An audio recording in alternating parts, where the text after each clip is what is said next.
चलो बच्चों, नमस्ते। और कैसे हैं आप लोग? बढ़िया। मैं भी बढ़िया हूँ।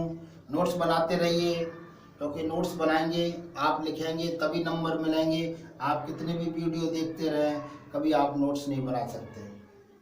नोट्स बनाएंगे, नोट्स होंगे, याद करना है और वहाँ लिखना है। मैं सारी हेडिंगें लिखूंगा, सारी बातें करूँ बताऊंगा। जो आपको अच्छा लगे उतने नोट्स बनाना और याद करना। उनके लॉजिक क्या, उनके पीछे राज क्या है और वो कैसे हैं, वो सारी चीज़ें एक्सप्लेन करूंगा मैं।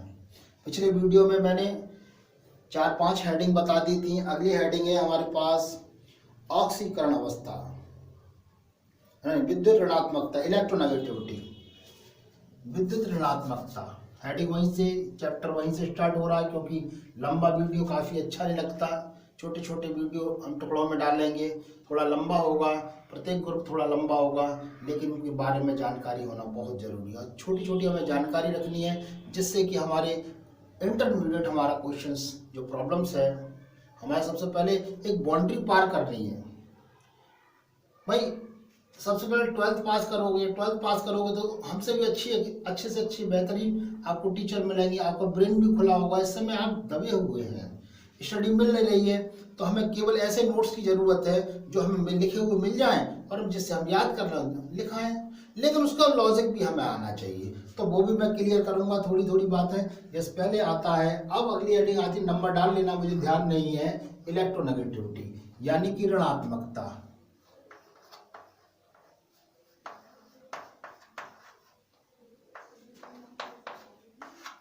इलेक्ट्रोनेगेटिविटी,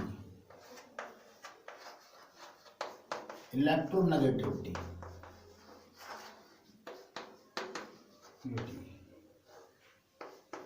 इलेक्ट्रोनेगेटिविटी। अब इलेक्ट्रोनेगेटिविटी क्या होती है, जरा गौर करना है। हमारे पास मान लीजिए इसी का एक कंपोनेंट्स कंपाउंड ले रहे हैं NaCl, या हाँ NaCl ले रहे हैं। जरा गौर करना, NaCl सॉलिड है, ठोस है। सबसे पहले हम NaCl को देखा है, सॉलिड है। अब सॉलिड क्यों है ये जानना है। यदि हम ये जान जाएंगे तो इलेक्ट्रोनेगेटिविटी बड़ी प्रेम से समझ जाएंगे। सॉलिड क्या है, यदि हमने देखा है कि सोडियम पर एक चार्ज होता है, बिल्कुल, और क्लोरीन पर एक चार्ज निकाल देता है। क्लोरीन एक इलेक्ट्रॉन निकाल देता है, सॉरी सोडियम एक इलेक्ट्रॉन निकाल देता है और क्लोरीन एक इलेक्ट्रॉन ले लेता है। ये आयनिक बॉन्ड बनाती है, ये आयनिक बॉन्ड बनाती है। इलेक्ट्रोनेगेटिविटी क्या होती है कि कोई भी इनके बीच में कुछ ना कुछ गैप होगा, तो इलेक्ट्रॉन जो है वो इस कक्षा डायरेक्टली जा रहा है, डायरेक्टली आयनिक बॉन्ड बना रहा है, डायरेक्ट इलेक्ट्रॉन वहां जा रहा है। जो कोई भी एलिमेंट कितनी तेजी से इलेक्ट्रॉन्स ले रहा है किसी परमाणु से, कितनी तेजी से इलेक्ट्रॉन ले रहा है, मेरी बात समझ में आ रही है। ये इलेक्ट्रॉन सोडियम से यहां जा रहा है और क्लोरीन बड़ी तेजी से ले रहा है इलेक्ट्रॉन्स, बड़ी तेजी से इलेक्ट्रॉन्स ले रहा है। और इस इलेक्ट्रॉन्स लेने की प्रक्रिया को ही हम क्या कहते हैं, विद्युत ऋणात्मक इलेक्ट्रोनेगेटिविटी कहते हैं। मेरी बात समझ में आ रही है? जरा गौर करिए। तो हमने देखा कि जितने भी 7th ग्रुप के एलिमेंट्स हैं, 7th ग्रुप के, फ्लोरीन, क्लोरीन, ब्रोमीन, आयोडीन, 18, ये सारे के सारे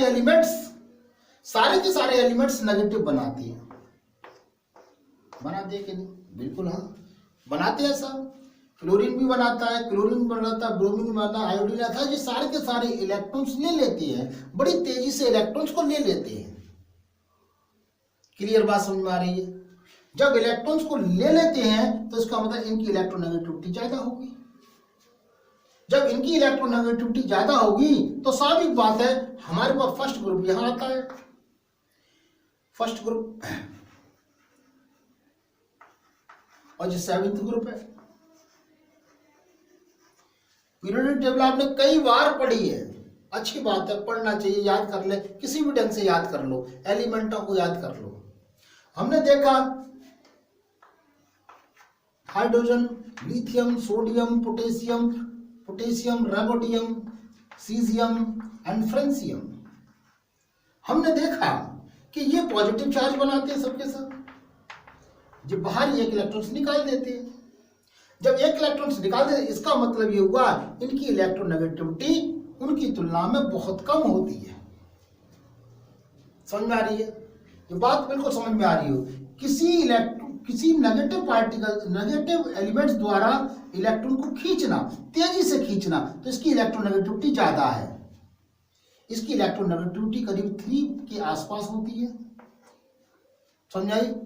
इसकी इलेक्ट्रोनेगेटिविटी जो देखा जाए वो 4 होती है, सबसे ज्यादा 4 होती है। जब यहां से यहां तक चलेंगे इलेक्ट्रोनेगेटिविटी ये तो बहुत कम रखेगा इसकी तुलना में। समझ में आ रही है? इनकी 2.1 होती है, इसकी करीब 0.7 के आसपास होती है इलेक्ट्रोनेगेटिविटी। तो हमने देखा कि इलेक्ट्रोनेगेटिव ऊपर से नीचे तक घटती चली जाती है। किसी परमाणु द्वारा लिखे देता हूं मैं इस बात को लिखे देता हूं।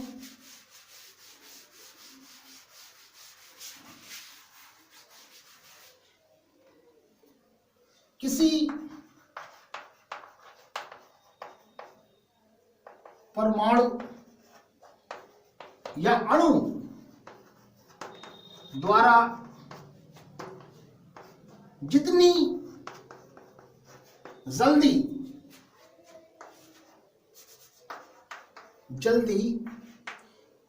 इलेक्ट्रॉन्स ग्रहण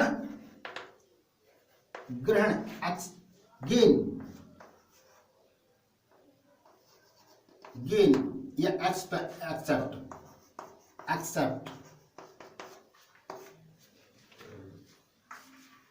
करने की क्षमता को इलेक्ट्रोनेगेटिविटी कहते हैं।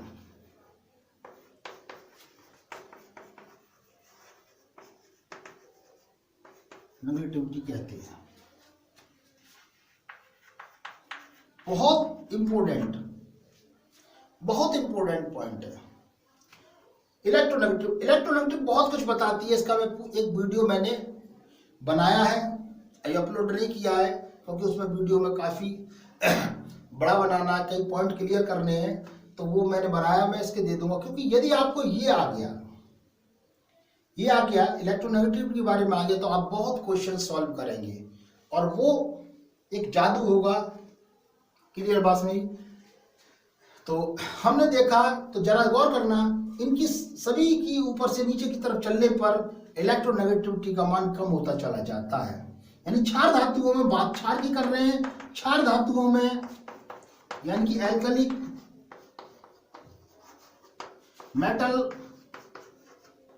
मेटल्स में ऊपर से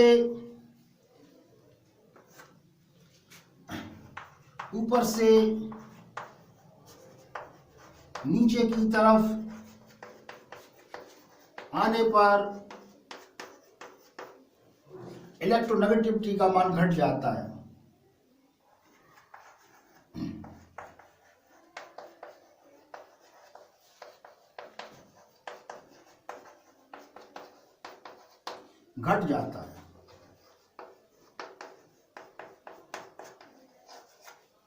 क्लियर?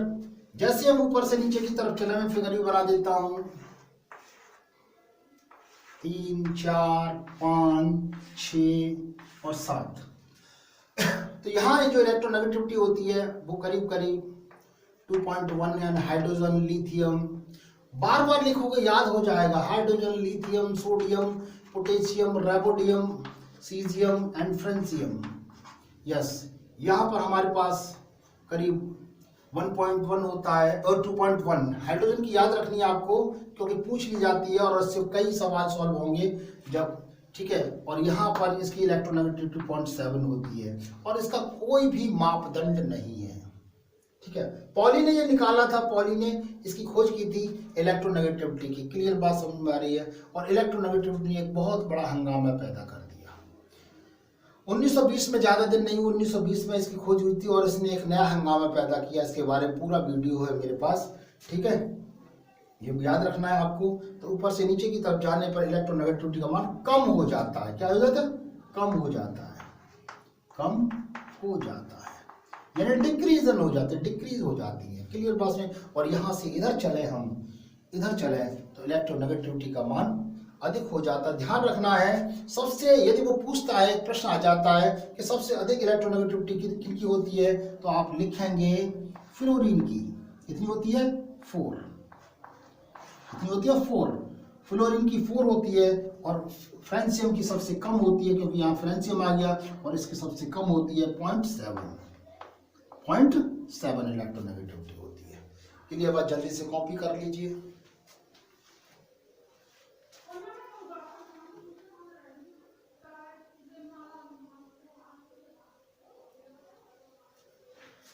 हो गया, मिटा देता हूं मैं,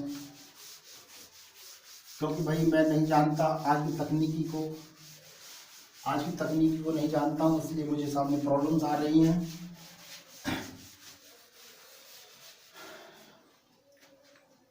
अगली हेडिंग है ऑक्सीकरण अवस्था। ऑक्सीकरण, ऑक्सीडेशन, ऑक्सीडेशन स्टेट।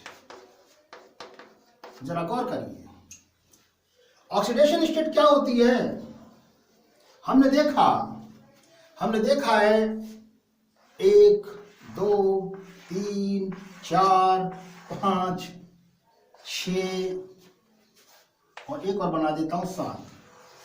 यानी यहां आया मैं हाइड्रोजन, यहां आया लिथियम, यहाँ आया सोडियम, यहाँ आया पोटेशियम, यहाँ sodium potassium, hydrogen lithium sodium potassium, rubidium, caesium and francium. याद रखना, याद करा दूंगा, धीरे धीरे याद हो जाएगा, बार बार बोलेंगे याद हो जाएगा। जरा गौर करिए, हमारा जो है आकार बढ़ता चला जा रहा है, आकार बढ़ता चला जा रहा है। इसका मतलब ये हुआ कि यदि हम इनका जनरल कॉन्फ़िगरेशन देखें तो 1s1 ये ज्यादातर एक ही इलेक्ट्रॉन्स को निकाल सकते हैं। और इस कक्षा के नीचे ऐसे 1s1 1s2 2s1 3s0 1s2 2s2 2p6 और 3s1। जरा इसका क्या 1 होता है, ये 3 होता है, ये 11 होता है, ये 19 होता है। ठीक है, अब जरा गौर करिए, हमारे पास क्या है, इनकी सभी की ऑक्सीडेशन नंबर जो होती है +1 होती है। कितनी होती है? +1। इससे ज्यादा ये नहीं दे सकते, क्योंकि यहां पर इनर्ट पेयर इफेक्ट पैदा हो जाता है, एक अट्रैक्शन ज्यादा हो जाता है। अट्रैक्शन ज्यादा होने के कारण ये एक ही इलेक्ट्रॉन्स को बाहर निकाल पाते हैं, तो इनकी होती है +1। ऑक्सीडेशन नंबर हमेशा +1 होती है। अब बात आती है हाइड्रोजन के लिए। हाइड्रोजन को देखा जाए तो फ्लोरीन, क्लोरीन, ब्रोमीन, आयोडीन और एक्टिन, और यहां भी हमने हाइड्रोजन को रख दिया है। हाइड्रोजन का स्थान अभी मालूम नहीं है कि फर्स्ट में रखा जाए या 7th में रखा जाए।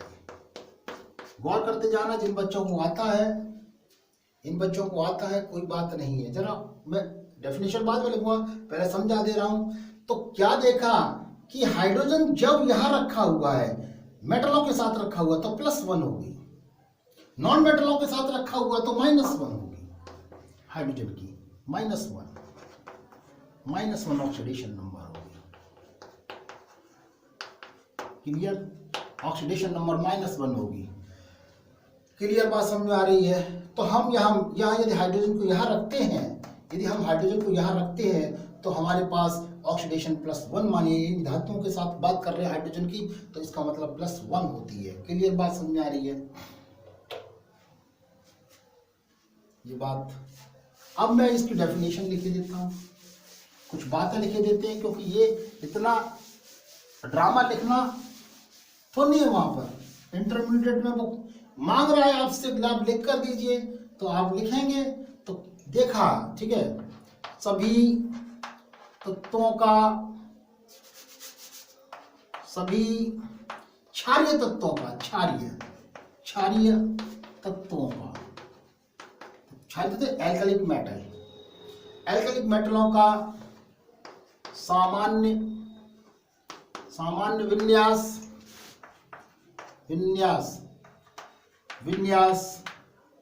NS1 होता है। अतः यह केवल +1 यानी एक इलेक्ट्रॉन्स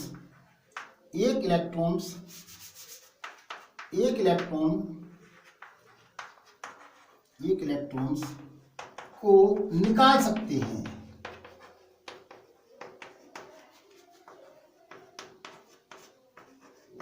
देखिए भैया, मैं स्वतः ही नेचर के साथ, वैसे तो और टेम्परेचर दे दूंगा, निकालेगा, उसका बाप निकालेगा। समझ में आ रही है?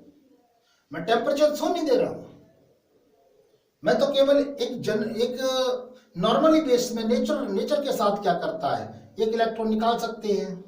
अतः इनकी ऑक्सीडेशन नंबर +1 होगी। हाइड्रोजन को छोड़कर, या नोट लिख देंगे आप, हाइड्रोजन को छोड़कर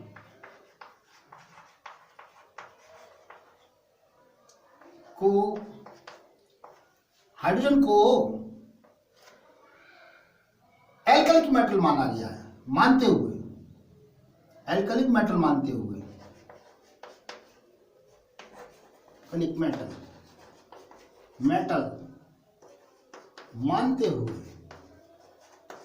देखिए, कोई एक्सेप्शन नहीं, नेचर में कोई चीज एक्सेप्शन नहीं होती है, याद रखना।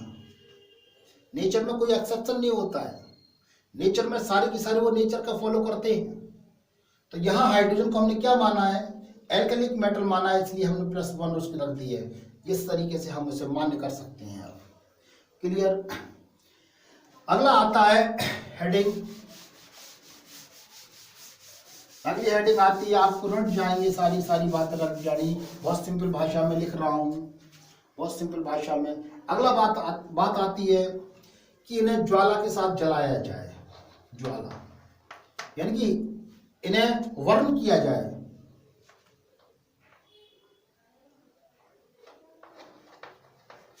वर्न, इन्हें जलाया जाए।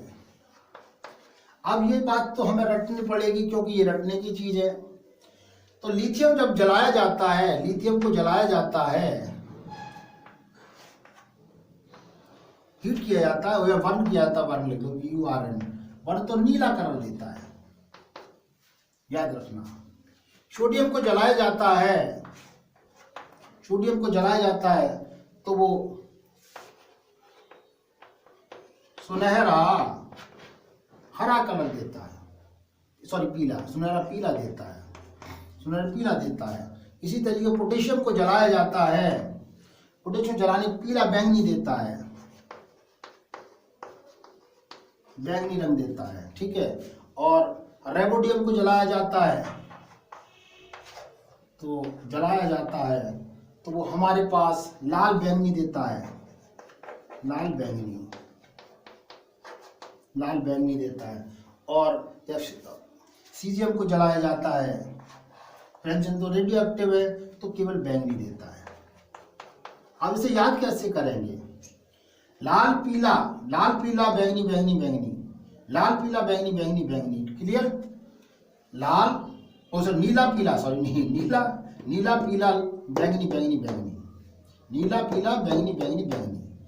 पीला बैंगनी, नीला पीला बैंगनी।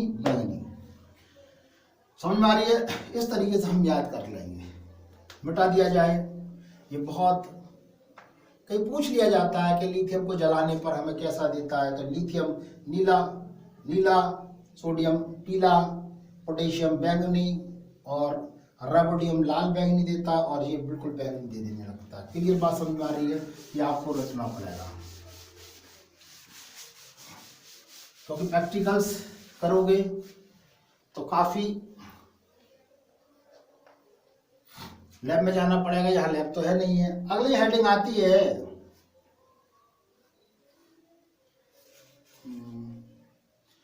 वायु का प्रभाव। अब बात आती है थोड़ी सी केमिस्ट्री की तरफ चलते हैं, यानी कि उसकी तरफ, केमिकल प्रॉपर्टीज की तरफ चलते हैं थोड़ा सा। यस, वायु का प्रभाव। कुछ और हेडिंग देखते हैं, कोई और हेडिंग तो नहीं है।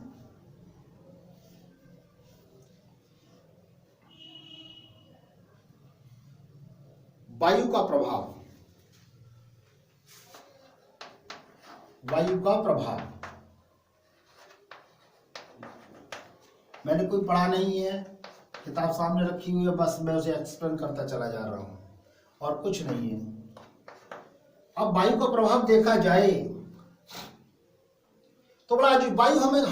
वायु में हम केवल ऑक्सीजन से मानते हैं, वैसे तो काफी चीजें होती हैं, कार्बन डाइऑक्साइड हो, सल्फर डाइऑक्साइड हो, हाइड्रोजन, सल्फाइड गैस होती है, अब वगैरह बहुत सी गैस होती है, नंबर ऑफ गैस मिलकर आप वायु बनाती है। लेकिन एक्चुअली हम वायु से बात करते हैं तो हम ऑक्सीजन की बात करते हैं।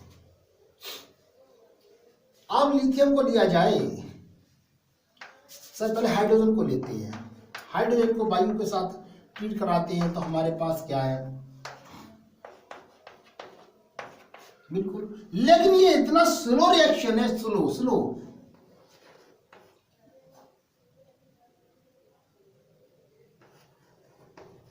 रिएक्शन, ये बहुत स्लो रिएक्शन है। हो जाता है, बन जाएगा, लेकिन बहुत स्लो रिएक्शन है। आज रखोगे तो कम से कम 50 साल बाद बनेगा। इसलिए हम वायु से हाइड्रोजन की जो है वो क्रिया बहुत कम कराते हैं। यदि ये बन जाए तो हमें पानी की जरूरत ही नहीं है, ठीक है। तो ये क्रिया बहुत स्लो होती है, स्लो मूवमेंट में होती है, बहुत स्लो मूवमेंट में, ठीक। क्लियर बात समझ में आ रही है। तो हम लिथियम से बात करते हैं, लिथियम बड़ा अजीबोगरीब है। अब प्रॉपर्टीज देखना, लिथियम क्या करता है, लिथियम ऑक्सीजन से क्रिया करता है और Li2O बना देता है, तो बैलेंस हो गया, तुरंत बैलेंस हो गया। जरा गौर करिए, लिथियम ऑक्साइड्स बनाता है, वायु से क्रिया करके ऑक्साइड्स बनाते हैं,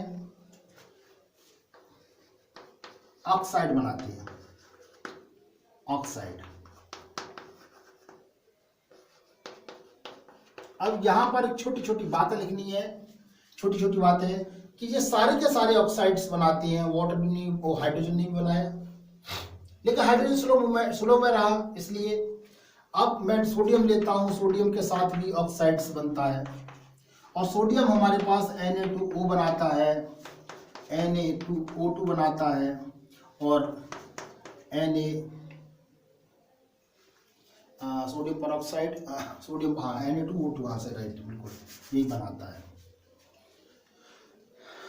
जरा गौर करिए, हमारे पास सोडियम से बैलेंस नहीं कर रहा हूं मैं, बैलेंस करूंगा बाद में, या यहाँ बाद में कर दूंगा। तो क्या हुआ, सोडियम ऑक्साइड बनाता है, सोडियम पर ऑक्साइड, देखिए सोडियम ऑक्साइड बनाता है, ये ऑक्साइड बन गया, ऑक्साइड बनाता है, पर ऑक्साइड बनते हैं और सुपर ऑक्साइड बनती है।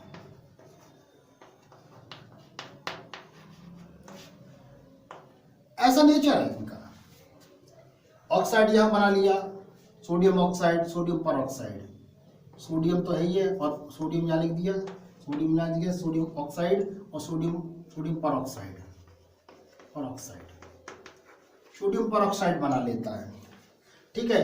अब इसी तरीके से माने सोडियम के बाद पोटेशियम देखा, पोटेशियम ऑक्साइड भी बनाता है, परऑक्साइड भी बनाता है और सुपर ऑक्साइड भी बनाता है। इसी तरीके रेबोडियम को देखा हमने, ऑक्सीजन के साथ क्रिया करके रेबोडियम ऑक्साइड भी बनाता है, रेबोडियम परऑक्साइड भी बनाता है,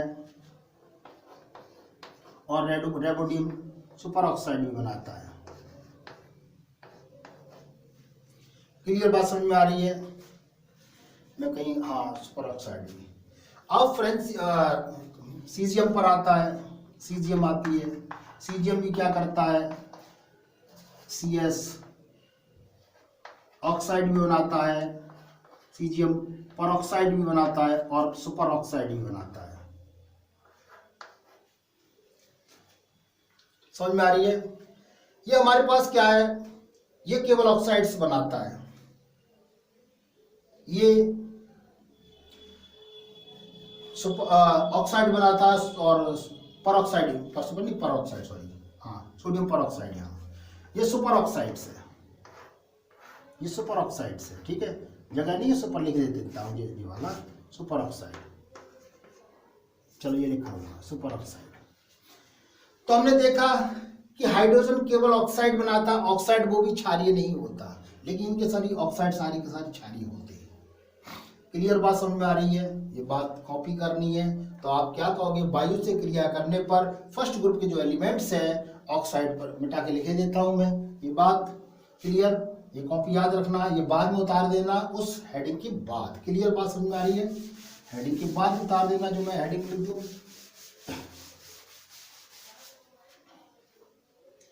यस,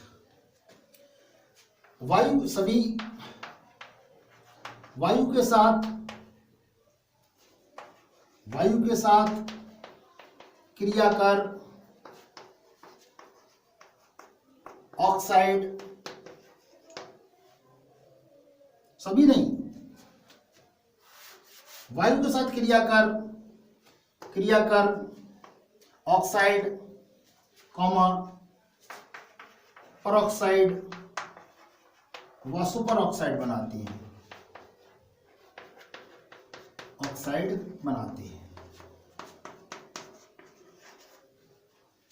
नोट, हाइड्रोजन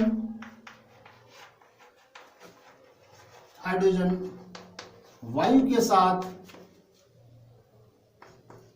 क्रिया बहुत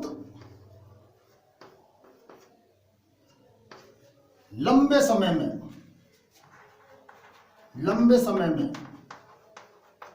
करता है, लंबे समय में करता है, काफी लंबा टाइम ले लेता है, वो बहुत लंबे समय में करता है, ठीक है। क्लियर बात समझ आ रही है? और उसके बाद वो उतार देना कौन कौन ऑक्साइड बनाती है, जे ऑक्साइड बनाता है, जे पर ऑक्साइड बनाता है, पर ऑक्साइड भी बनाता है, जे ई ऑक्साइड बनाता है, पर ऑक्साइड बनाता है, और सुपर ऑक्साइड बनाता है, जी पर ऑक्साइड बनाता है, ऑक्साइड बनाता है, पर ऑक्साइड बनाता है, सुपर ऑक्साइड बनाता है, जी पर ऑक्साइड बनाता है, पर ऑक्साइड और सुपर ऑक्साइड बनाता है। ये सभी के सभी तीनों चीजें बनाते हैं। जे केवल ऑक्साइड बनाता है, जी ऑक्साइड बनाता है, ठीक है, जे ऑक्साइड और पर ऑक्साइड बनाता है, और जे ऑक्साइड पर ऑक्साइड और सुपर ऑक्साइड बनाती है। इस तरीके से हम याद कर लेंगे। क्लियर बात समझ में आ रही है? अच्छा, मिटा दिया जाए। ये सारी छोटी छोटी बातें क्लियर होती चली जाएंगी। देखो, लंबी हेडिंग दीदी केमिकल की तरफ मुड़ रहे हैं कि केमिकल के क्या क्या हो सकते हैं। यस, अब आती है जल के साथ क्रिया।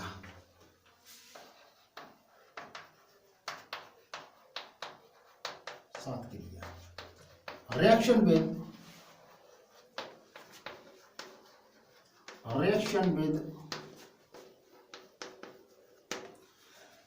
वाटर। बड़ा अजीब और गरीब बात। रिएक्शन लिख देता हूँ, रिएक्शन विद वाटर, या H2 लिख देता हूँ, ठीक है, रिएक्शन विद H2। जरा हमारे पास आती है यहां के सभी इनको छोड़कर, इसको केवल इसको छोड़ देते हैं,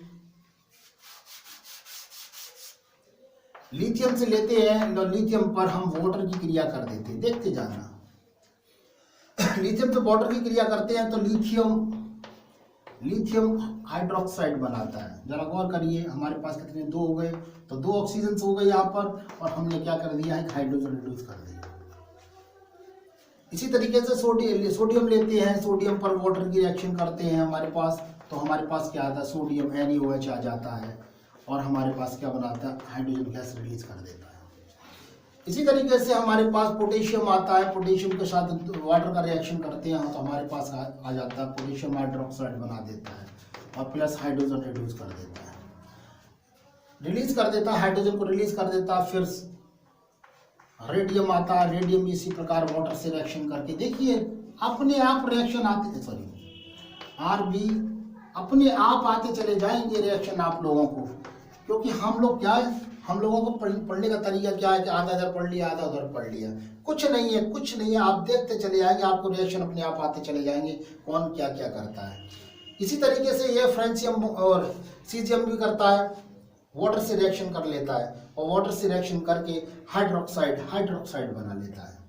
यदि आपने सूत्र बनाना नहीं सीखा है तो मेरा पहला वीडियो क्लास 9th में मैंने बताया था सूत्र कैसे बनाए जाते हैं, ठीक है। यदि नहीं मिलता है तो आप लोग मुझे बता देना, मैं उसे भी क्लियर कर दूंगा। तो सूत्र कैसे बनाए जाते हैं, किस तरीके बड़ी आसानी से हम सूत्र बना सकते हैं, क्लियर इनके।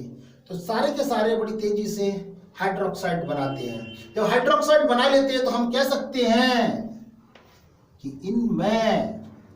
इनमें धात्विक गुण हो सकता है। याद रखना सारे के सारे धातु जितने भी धातु हैं सारी की सारी लेड को छोड़कर केवल लेड को छोड़कर पीबी को छोड़कर पीबी को छोड़कर पीबी लेड को छोड़कर सारी की सारी धातुएं जितनी भी ऑक्साइड बनाती है हाइड्रोक्साइड बनाती है सारे के सारे क्या होते हैं, बेस होते हैं। क्लियर बात समझ में आ रही है, बता देते हैं।